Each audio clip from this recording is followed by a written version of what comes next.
So you've just joined the session Building Resilience, Mindfulness, Building Resilience and Capacity for Change. My name is Katja Behrendt. I convene the Mindfulness Special Interest Group as part of the Q community. I would also like to introduce Anna Mandeville, who's my co-host today. And just to give you an idea of the session, I'm going to start off with saying a little bit about mindfulness and the special interest group. Then we'll have some practice because best to actually experience mindfulness rather than just talk about it. And then Anna will share some reflections on some work she's done with mindfulness in a leadership context. And that then takes us to the 45 minutes. There'll be opportunity to ask questions. And we'll also share the slides. So, Katie, could I ask that you draw up the slides?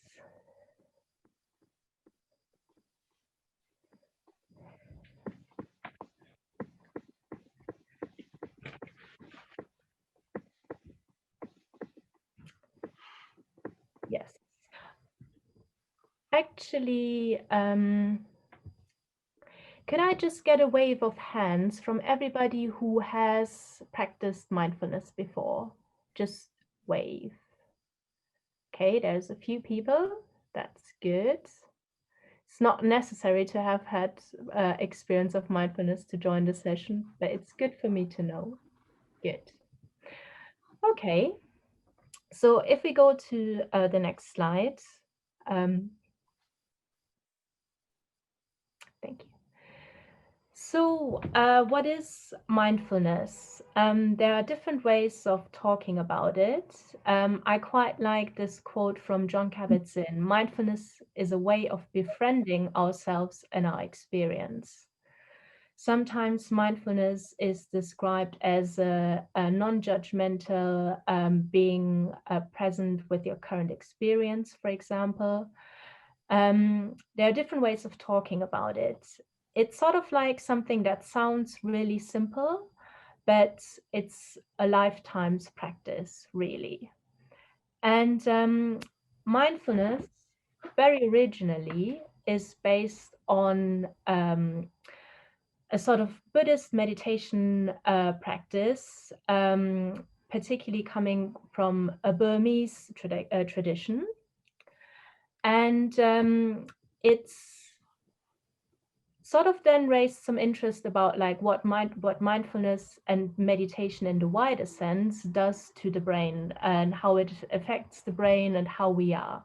So there had been quite a lot of research about that. And then this person, Jon Kabat-Zinn, whose quote we put on the slide, he then sort of operationalized mindfulness in a Western healthcare context. So he is a mindfulness practitioner and observed the effects mindfulness had on anxiety and empathy, and he was interested in that and formulated a program that he could then deliver in a healthcare setting. And since then, there have been particularly two particular programs who are quite well known, but mindfulness-based stress reduction and mindfulness-based cognitive therapy, who've really brought mindfulness into the sort of into the sphere of healthcare, but also it's been researched quite a lot. It's nowadays something that is widely accepted to have a positive effect on general well-being, but also specifically anxiety, for example. Now, us mindfulness practitioners, or many of us, also notice that it actually has some wider, maybe a bit more subtle effects. And increasingly, there is more research around those. So we're going to share some further reading towards the end of the talk. But so mindfulness has also been proven to boost working memory, for example, to increase focus.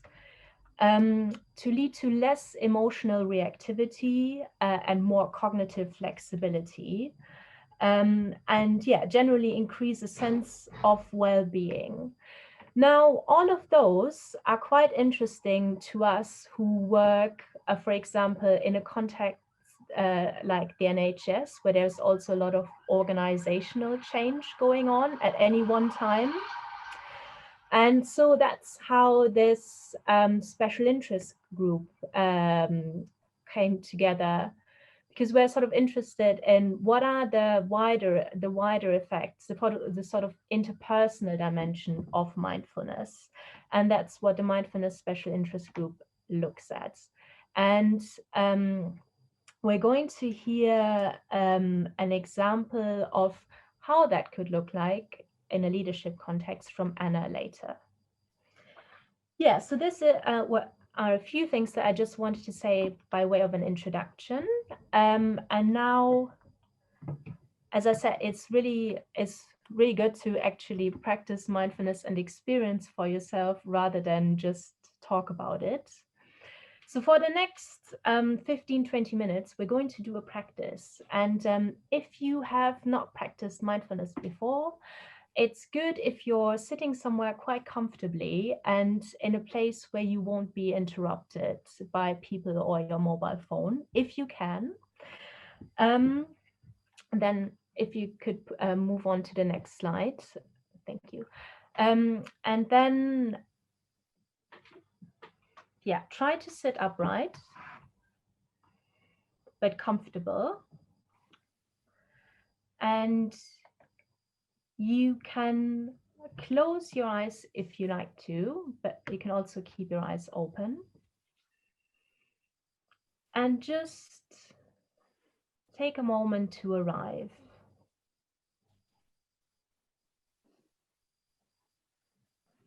Take a couple of deep breaths.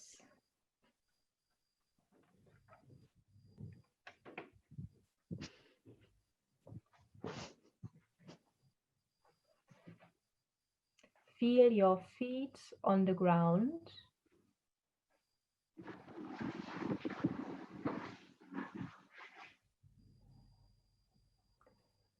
Feel your body on the surface you're sitting on.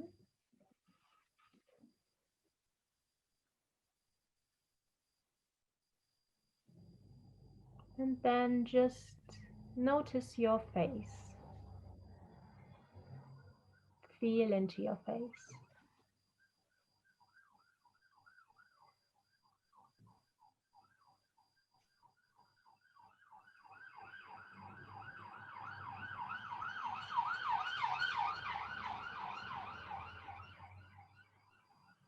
Are your eyes relaxed?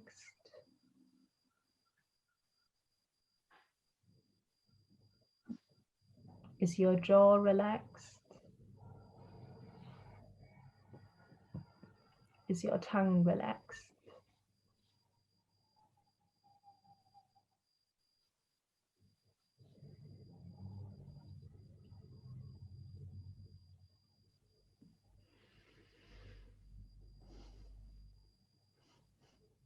Then bringing your awareness to your neck and your throat.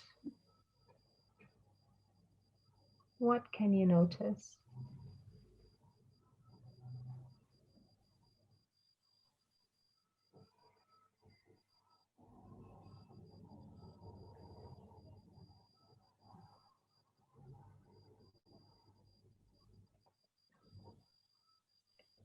Bringing your awareness to your shoulders.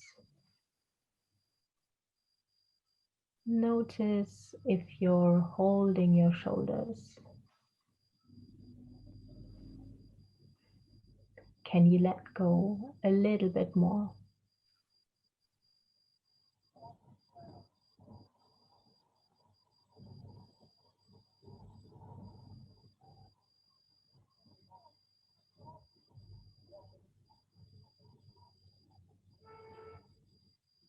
Bringing your awareness to your upper arms.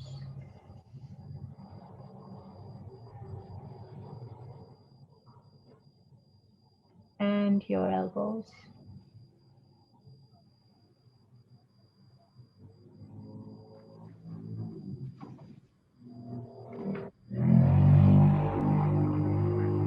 your lower arms and your hands.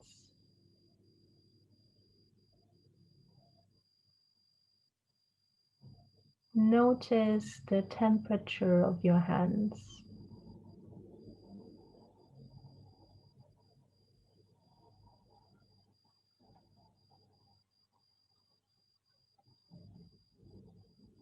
Notice if there are any small sensations like tingling.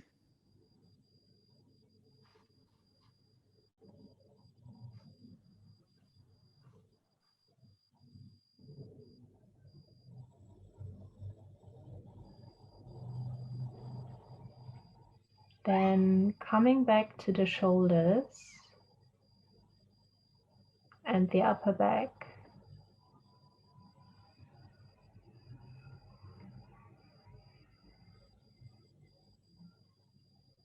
Noticing any tension or discomfort.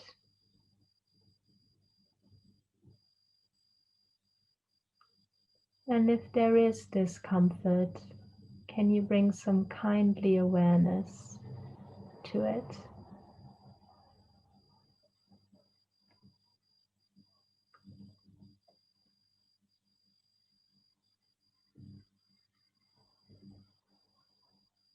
Noticing the middle part of the back.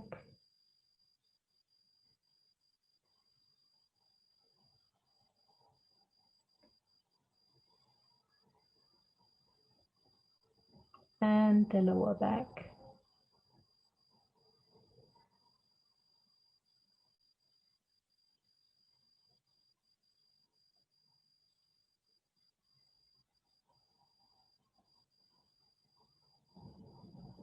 If there is tension, see if you can let go a little bit more.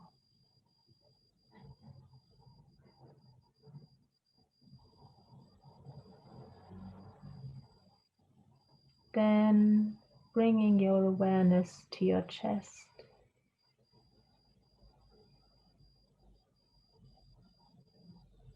Noticing the movements of the breath.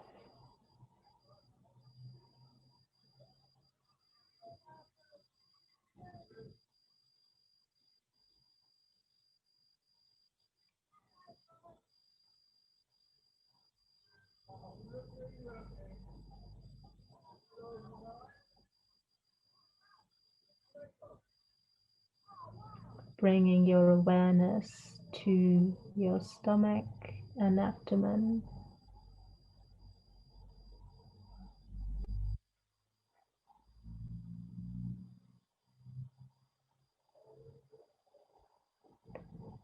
Noticing any movement or sounds or sensations.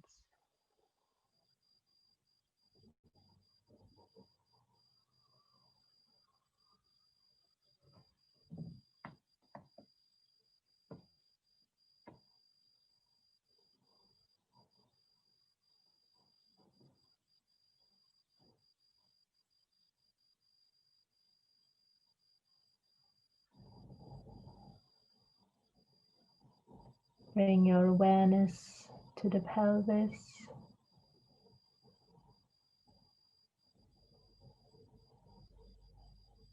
What can you notice about the pelvis?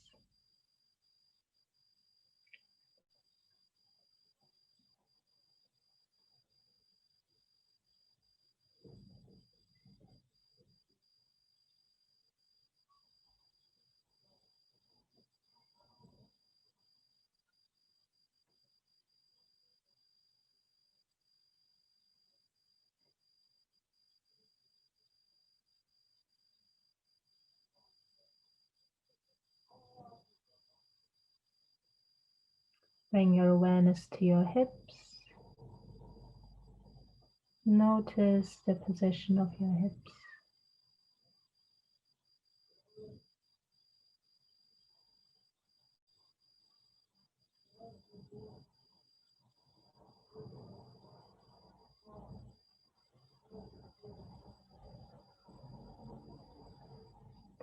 Notice where your body is in touch with the seat.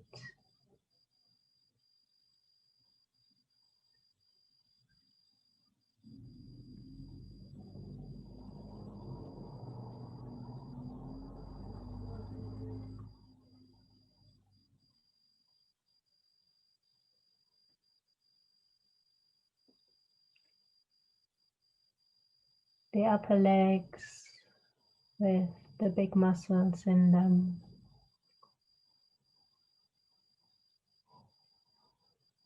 Again, is there any tension? And can you let go a little bit more?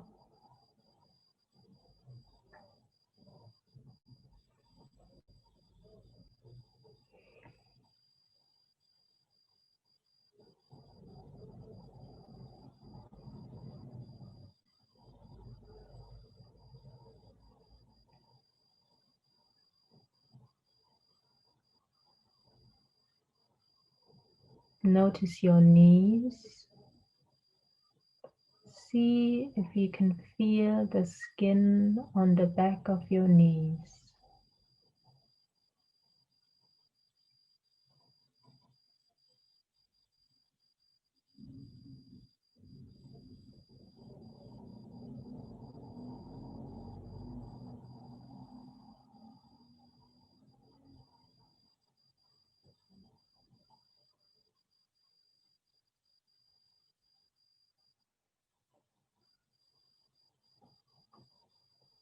Bring your awareness to the lower legs, shin and calf. What can you notice about this part of your body?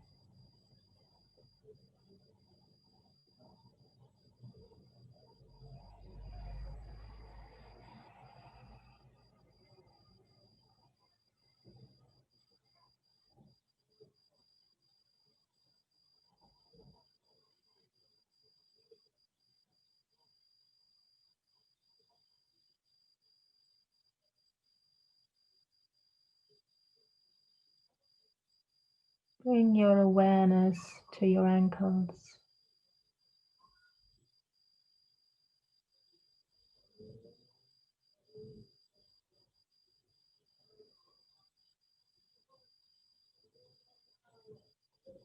The upper part of the feet.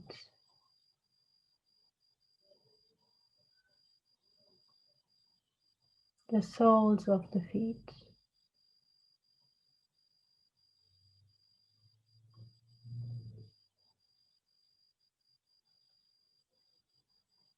The toes. Notice the temperature of your feet and any small sensations like tingling.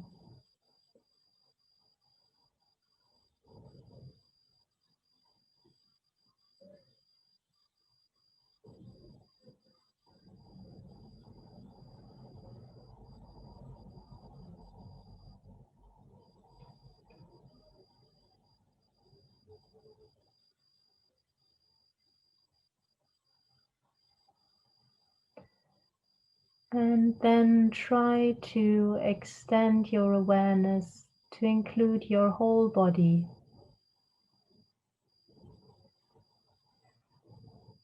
All of your body.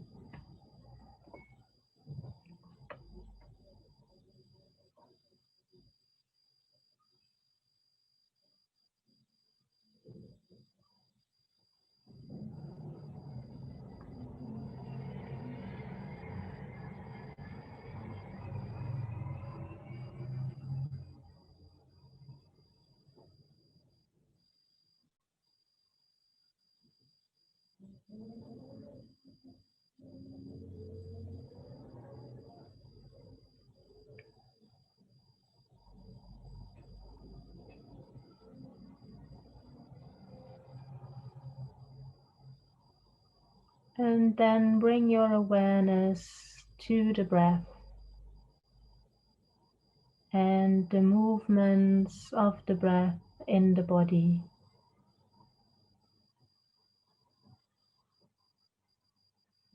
Notice where you can feel the breath in your body.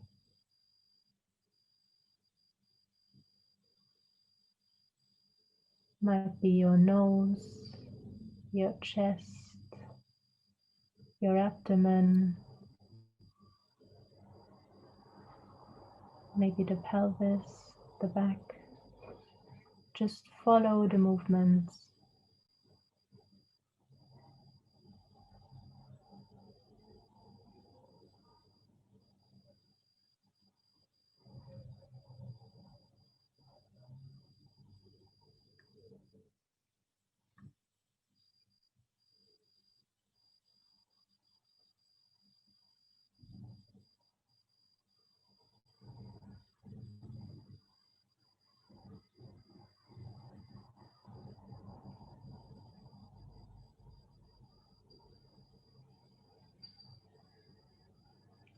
Even in this moment of stillness, there is movement.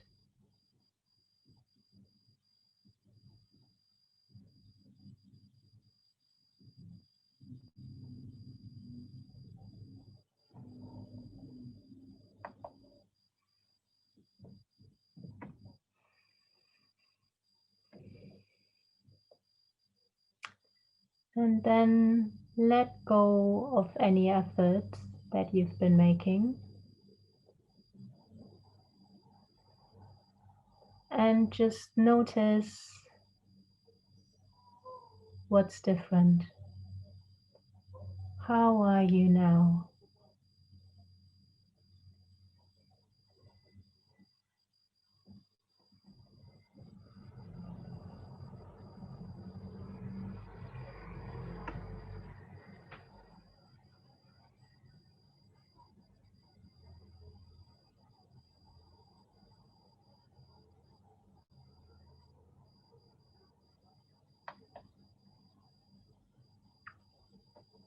And then we'll slowly draw this practice to a close. You can open your eyes again. You might want to move a little bit, your arms, your shoulders. Look around, look at the screen.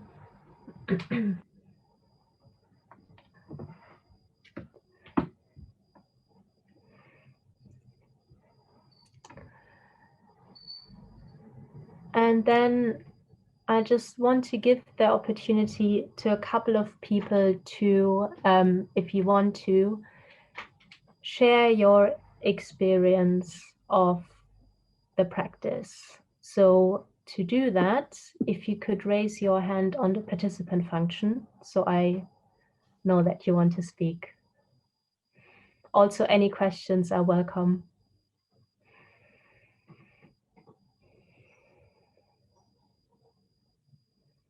Katie. Hi. I just wanted to thank you. I thought that was excellent, and I was surprised that even that I'm in the office today and there's lots of stuff going on, I was actually able to zone out, which I didn't think I would be able to. So, and luckily I have some very understanding colleagues who weren't alarmed when they thought I was sleeping. And how do you feel now? I feel very relaxed. I'm more relaxed than I did when I started. It's just definitely done something, so thank you. Thank you, Katie. Then we've got Rob. Yeah, likewise. I wanted to say thanks as well, because to me there's a real sense of, when you take that sort of time to do a mindfulness practice, that you're giving yourself a gift. You're saying, here's a present of some time, which is such a precious resource, and the realization that this is, in terms of the kind of the return on investment is worth it. And certainly, I feel, a lot more sort of relaxed and calm, but also much more present. I feel now that I'm more sort of engaged with the here and now. So thank you again. Thank you, Rob. Thank you. Is there somebody who had a different experience, maybe a slightly more challenging experience, or was struggling to follow the practice, that would like to speak. You don't have to. Oh gosh, that's me. Hi, apologies for coughing. I'm still going. I'm still going. Yeah, I'm still recording. You want to mute yourself? No. I was gonna say, I honestly cannot remember the last time I ever did anything like that, and it really actually I've never been so aware of how tight my shoulder blades are until you actually just said that, and I think it's not just a question of switch the computer off and go for a walk around the garden. I think sometimes it's just stop completely and shut your eyes and take everything out. And I certainly will be doing that again. It's really surprised me. Thank you. Thanks for sharing that. It's certainly been my experience when I started practicing mindfulness that I became aware of quite a lot of discomfort in the body. And I think that hints us to why mindfulness, to be present with our current experience, can also be quite challenging at times. So it is, and that hints us to why it is a lifelong practice, because it's not necessarily guaranteed that it's always pleasant. But what we do, it's sort of like training. I'd like to compare it to training a muscle. So in our mindfulness practice, we, in a way, go to the gym and practice. We practice the muscle of coming back to our current awareness in a compassionate way. And every moment that we'll are able to do this is a moment of success. So we need to bring some, it's sort of like trying to bring some kindness to that, even if the experience is of a painful shoulder. Okay, so so the topic of this session is building resilience. So you've now got an idea of, on a personal level, this practice might help you to build resilience, and how, even if you're quite busy and feel like you haven't got the time to, as Rob called it, I think the return on investment is there. And now I'm going to hand over to Anna, who's going to look a bit at the sort of like team aspect of this. Thanks, Katja, and thanks for a great practice. And I was struck by the powerful effect that it had on people. And I wanted to tell you a story of how I've worked in an organisational way with mindfulness. Just to tell you that story today, really. Can we have the next slide, please, Kate? So, as with all good stories, there was a great deal of serendipity about how this came about. And I'd been to a conference about pain management, as it happened, and I'd picked up this document, which I don't know if anyone's seen before, but Mindful Nation UK, which makes some really ambitious claims actually about how mindfulness could help us in various settings. And I'd casually kind of given this the copy of this manifesto to our clinical director in anaesthetics, not really, just because I knew she was interested in it. And I remember I was in standing in the anaesthetics room, and she came up to me. She said, "Oh, Anna, by the way, I hope it's okay with you, but I've organised for you. There was a real interest in mindfulness, and I've organised for you to do a mindfulness group for our executives and divisional leads. So I hope that's okay with you." And of course, that sent me into a bit of a spin because it wasn't really something that I'd thought of doing. But nevertheless, there was an appetite for this. So I thought, well, wouldn't it be a great opportunity to see where we could go? Really trying to teach some mindfulness to our executives at UCLH. So that's how it started. Katie, can we get the next slide? And just building on this theme of resilience, I was fortunate at this time to be a Health Foundation Fellow on the Generation Q programme for leadership in QI, and that was done in conjunction with Ashridge Business School. And as it happened, Ashridge did an initial mindful leadership programme where they took about 50 participants and taught them mindfulness and evaluated it. And the first sort of take-home message from that was that the most powerful effect for this group of leaders was to, when they practiced for 10 minutes a day, and they found it really just took 10 minutes a day to make a difference to the dimensions on the left. So those leaders, they measured feedback in various ways, and those leaders experienced, an increase in resilience and, all those qualities on the left, which for me are something about collaborative, resilient leadership. And the circle shows the sort of elaborated theory that Ashridge came up with in terms of the practice was very much linked to the inner circle there. So developing these qualities of allowing curiosity, which I think we just really experienced really well in Katja's practice. And that this tends to create another dimension, which is called metacognition. So this is the ability of us to kind of lean away from our stream of thoughts and to see them. So really developing this quality of like, we are not our thoughts, we're not identified with our thoughts, but we can actually lean away from them and have this meta perspective.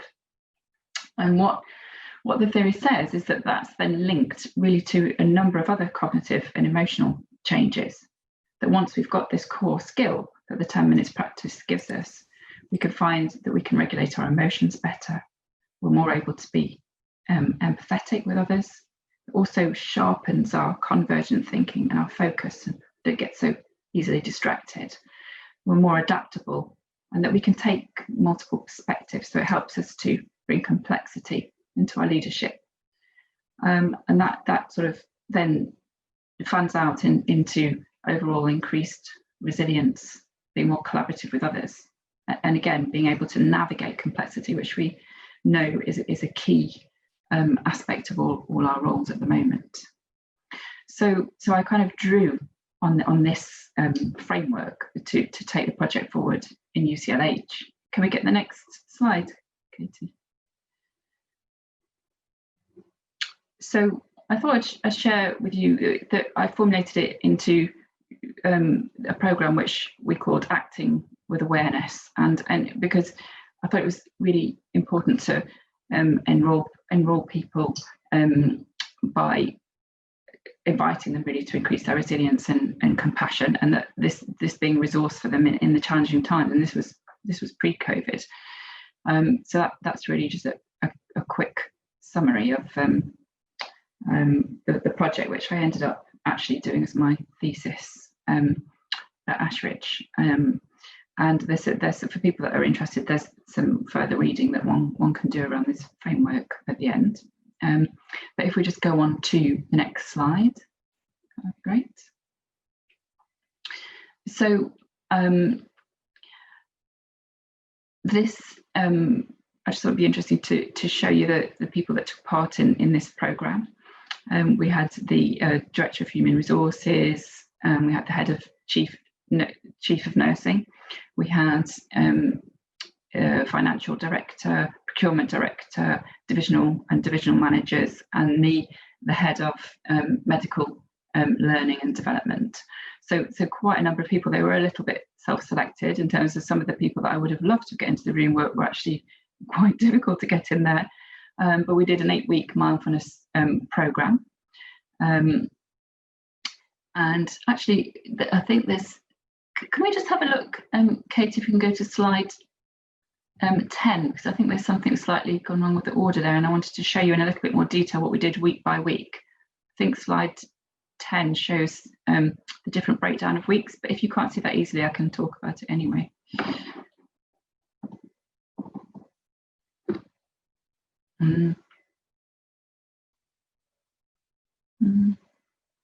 Maybe that's missing. Let's go back to the last one that you put up. Sorry, the one that I was just on. Oh, there we go. That was okay. We'll stick on this one. It's fine. So just to tell you, we had a week by week session, and we started with a mindfulness practice, and then we had various different topics. So we did also introduce compassion. We introduced some quite psychological ways of talking about things, like how do we react to things, and how can we increase our emotion regulation? How do we relate to people with more presence? And we had sessions on how do we weave the mindfulness practice into daily life. So an 8-week curriculum, and we also recorded all the sessions so that people could practice in between. And I think just to add a couple of points for people who are really interested in maybe trying this out in their own organisations, what I found really useful was to really engage people, not so much with the spiritual side of things, because I think people are slightly cautious about those sorts of conversations in an organisational setting. But some of you might want to challenge that. But what I did was sort of really try and upsell the business side of it. So saying, well, actually, people like Google and the Bank of England are using these methods now. And we really showed a lot of the science. So we showed a lot of research about how mindfulness changes the brain and the Ashridge results. And to really create a strong dialogue around that was really helpful in increasing the credibility of it. And we actually presented this work we'd done at a board level. And as a result, I was then asked to continue this work, if we can go to the next slide, and to actually lend some support to the UCLH had a big transformation going on at that time, transferring to electronic health record system. And I offered what became known as a super group, which was a mindful action learning set to the senior leaders of the transformation. So a slightly different format. We had weekly 60 to 90 minute sessions. We sat with the SROs of this project and did a live practice, which we recorded every week. We did this for 4 months, so throughout the program. And we were really exploring what's the impact of mindfulness, of emergent leadership, of complexity and relationships. And if we just go to the next slide, just wanted to give you a flavour of what I literally did after the practice was we would then we had a wall, which was one of those walls that you could write on and wipe off, and every week we wrote on the wall and created this picture really of what they were facing each week. So you can see just very quickly sort of scanning this that we talked about things like trust, vulnerability. We had lots of metaphors they had about birthing this baby of the electronic health record systems. We had a metaphor about it being like the Columbia experience in terms of safety. And what I felt was that the mindfulness practice really opened the door to a much sort of deeper, more emotional conversation that they weren't having outside of the room. They were having very assurance-based conversations, but what our group opened up was a much more emotional, experiential conversation. So if we can go to the next session, I'm aware of the time. So if we can skip that one now, that'd be great. And again, this is just really showing them what the writing on the wall said. And I would make a photograph of this every week and then pass that back to them so that they could reflect on it for the next session. If we can go to the next slide. And we had a WhatsApp. So we made a WhatsApp group and we would chat on it in between sessions and share insights. You can just sort of see the nature of this. I was sharing links with them. People were giving feedback, reporting on how they were getting on at home with their mindfulness, and you can see by the way that I responded. Again, I'm really trying to amplify the kind of depth, the presence, the creative ways, and that they're sharing to enrich, to sort of shape the dialogue as we're going forwards. And I think that was really, really helpful to have a WhatsApp group. We can go to the next session. So just to conclude from these brief slides, in my opinion, it is very possible to engage senior leaders in mindfulness-based leadership, and we know that how the senior leaders are behaving is totally cascaded throughout the whole rest of the organisation. So my assumption was, well, if we can get people to be a bit more mindful, how might that affect the organisation? I think the right pitch really helps if you're trying to do this in your own organisations. People did find it really helpful. I also found it a great platform to teach a bit more psychology, which being a psychologist I was glad to do. And I think my conclusion was that the mindful action learning set is a powerful way to really enliven and have conversations about relational leadership rather than always assurance-based leadership, and that they found that really helpful in sustaining their resilience through a really, really tough transformation program. And it was a good complement to that assurance-based leading. So the next slide, I think that's my final one. I'm going to hand over to Katja to complete our session today. Katja, are you still there? I don't know if, unfortunately, we might have lost her. So I guess I'll. Did we lose her? Yeah, I think we've actually lost Katja, and she's not in the waiting room at the minute. So we obviously the slide's going to be shared, and we've got some further reading for you on the. Kate, do you want to skip forward to the last slide for us? We've put, sorry, the next one. So that's my share, that one. So you can see our details there if anybody wants to get into a conversation with us, and the details of the mindfulness special interest group. But we might have time for just a few questions if any questions came up from my presentation. I can't actually see, I can only see sort of 6 participants. So Kate, I don't know whether if you can help me identify if anybody's raising their hand to ask questions. I'm back. Oh, Katja, you're back. Great. So I sort of shared, our closing slides, but we're just asking if there was any questions that came up either more for you or from my presentation. But I couldn't see the participants very well. So I think nobody has raised their hand with the blue hand function yet. So you've got Claire. Claire, go ahead. Thank you. I was just wondering, you were saying that there were some people that you, sorry, this is to Anna, you were really wanted to perhaps get in the room.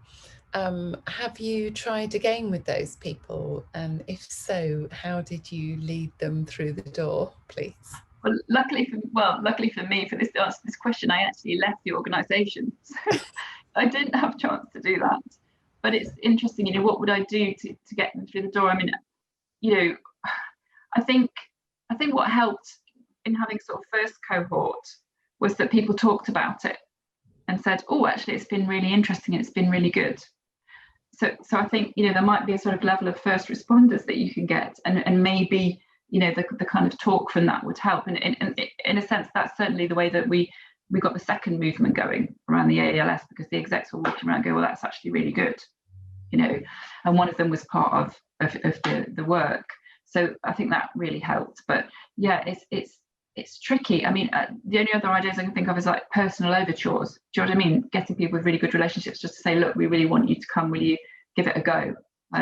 But some people were very resistant about their diaries, their commitments, and it's just much harder.